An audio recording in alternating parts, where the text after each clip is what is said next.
Hello everyone, welcome to Study A-Tech. Half wave controlled rectifier with resistive load. This is the circuit where this is the alternating voltage source. We have just replaced the diode with the thyristor, and this is the load connected and the resistive load that we have taken. Few things we must mention here. This is the anode, this terminal is cathode, and this terminal is gate of a thyristor. The input voltage Vi, the output voltage Vo, and the output current must be Io. Well, we know that the thyristors can operate as a switch, and this is the on state of the switch and this is the off state of a switch. Sorry, I have just made a mistake. This will be off and this will be on. Okay, so we know that in case of diode, if it is forward biased, it can conduct, and in case of thyristor, even if it is forward biased, we need a triggering in the gate terminal. Then on thyristor is able to conduct, and in on state we know that in off state first the current is 0. Alright, here voltage is equal to 0 in case of off state. The equivalent circuit, in power electronics is actually easy if you just draw the equivalent circuit, because power electronic devices can act as a switch, and switch can have two states, one is on and one is off. So if this thyristor is off, then we will get an equivalent circuit like this, and if it is on, we will get an equivalent circuit like this. Well, we will understand the operation of the circuit through the waveform, and this waveform is the input voltage Vi, this being the maximum voltage Vm. This point is pi, 2 pi, 3 pi, 4 pi, and so on. Well, we can trigger the thyristor when the thyristor is forward biased, and we know the thyristor is forward biased in the positive half cycle, meaning when this terminal is positive and this terminal is negative. So the positive voltage will appear at the anode and the negative voltage will appear at the cathode. We call the thyristor is forward biased, and then we can trigger it. Well, we can trigger it in between 0 to pi. Let us take we are triggering it at some point alpha. Alright, and again in the next cycle we will trigger at 2 pi plus alpha, keeping the symmetry. Here we will draw the output voltage Vo, and here we will draw Io, and in this axis we will draw voltage across the thyristor. Well, just by mentioning this point, okay, so we see 0 to alpha is a segment. Well, we actually get two segments, 0 to alpha, alpha to pi, and pi to 2 pi, actually three segments, 0 to alpha, alpha to pi, pi to 2 pi. And in case of in this segment 0 to alpha, the equivalent circuit is this one, because even if the thyristor is forward biased, we are not triggering it, meaning we have not triggered it yet, so we will get the equivalent circuit to be this one.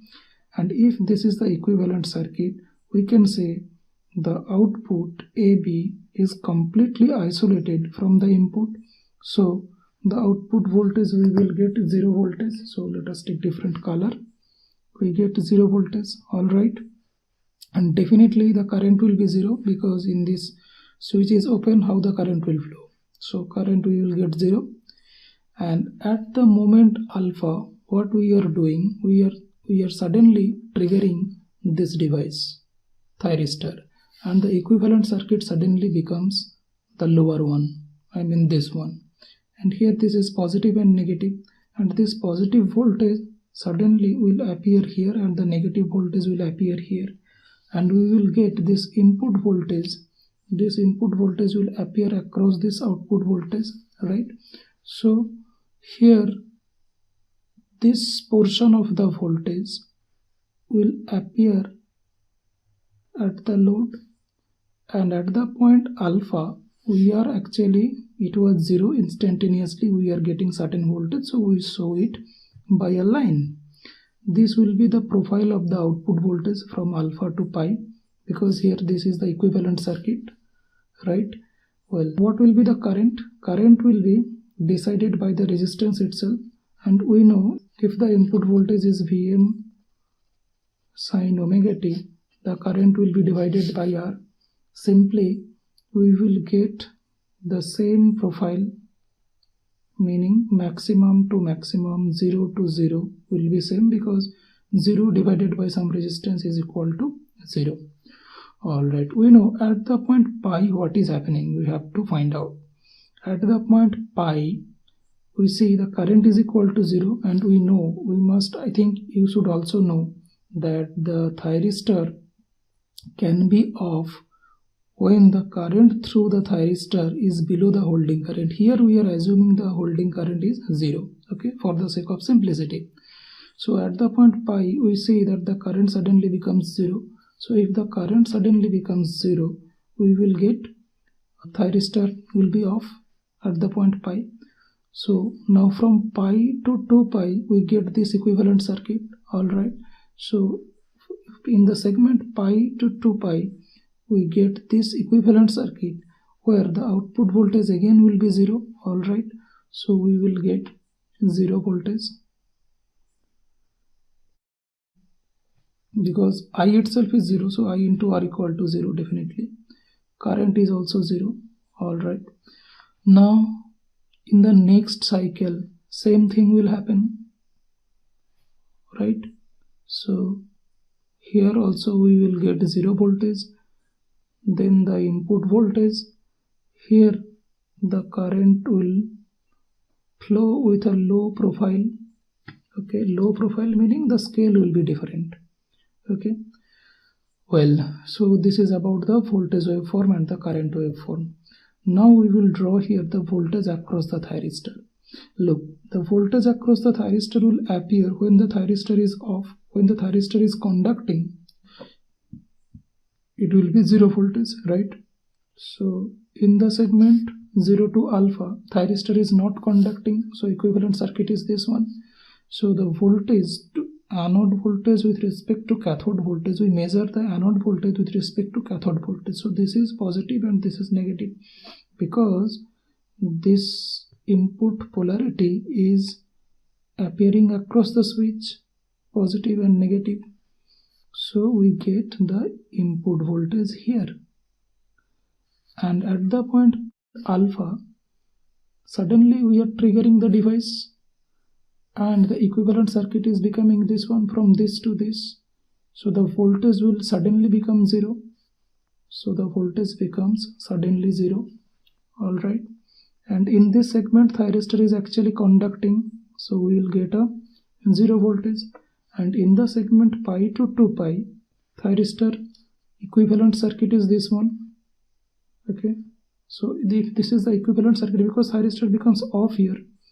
So if the equivalent circuit is this one, so we will get the output voltage. Well, now in the segment pi to 2 pi, the polarity is negative positive, right? This point should be clear, you must understand.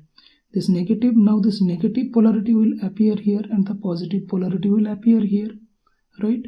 Now if we measure the anode voltage with respect to cathode voltage, we will get a negative voltage, right? So we get a negative voltage here, negative input voltage. And again in this segment, this will be the voltage and this will go on, alright. Well, so another interesting things to note down here, if this is Vi, this is Vo, this is Vt, so what we can write?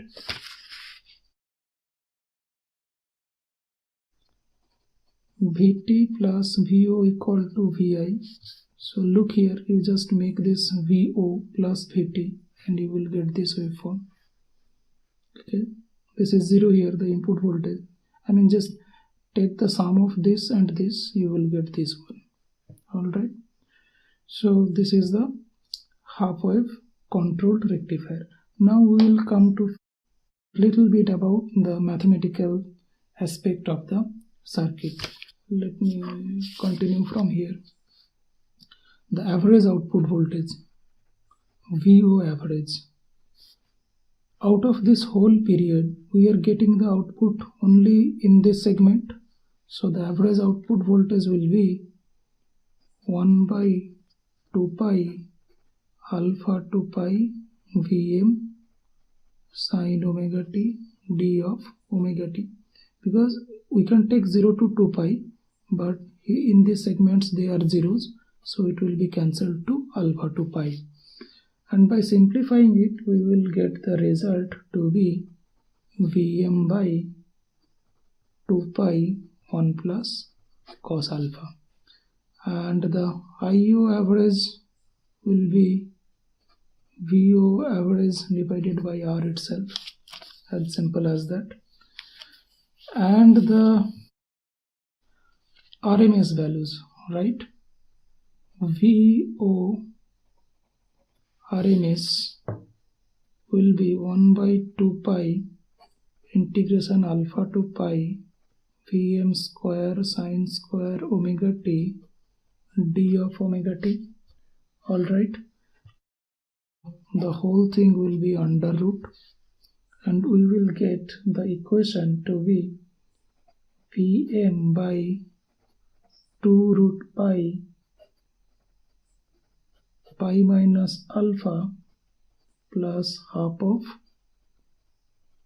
sine 2 alpha. You don't need to remember this one, so you just need to solve this one and simplify, and you will get this one. Similarly, if we calculate the IO RMS, this will be VO RMS divided by R. A few other things, that is the power delivered to load. So this is nothing but VO RMS into IO RMS, or IO RMS square into R. Then input volt ampere, that is Vs, which is the RMS value of source voltage, into IRMS input, right? Or we can write it IIR. Okay, we can calculate the, well, one thing I forgot to mention, for this particular circuit the input current is equal to output current, right? In other cases it will be different, but here this is output current equal to input current. The input power factor. Input power factor can be calculated power delivered to load divided by input volt ampere, right? From here you can get the input power factor. So basically this will come to be VO RMS IO RMS divided by Vs into IO, or as I said, input RMS current, output RMS current same. So this will be VO RMS value of the output voltage divided by RMS value of the source current. This will give us the input power factor, right? So you can again just putting the values of this VOR and Vs, you can simplify, but anyway that is not required. You need to know the concept how to calculate the input power factor. So these are the things associated with half wave controlled rectifier with resistive load, the circuit diagrams, equivalent circuit, and the waveforms, individual waveforms, and they are the mathematical analysis. Okay, so hope you liked the video. Keep watching, keep building up the concepts. One small request from our side, please subscribe to our channel and share among your friends. Thank you. See you in the next video.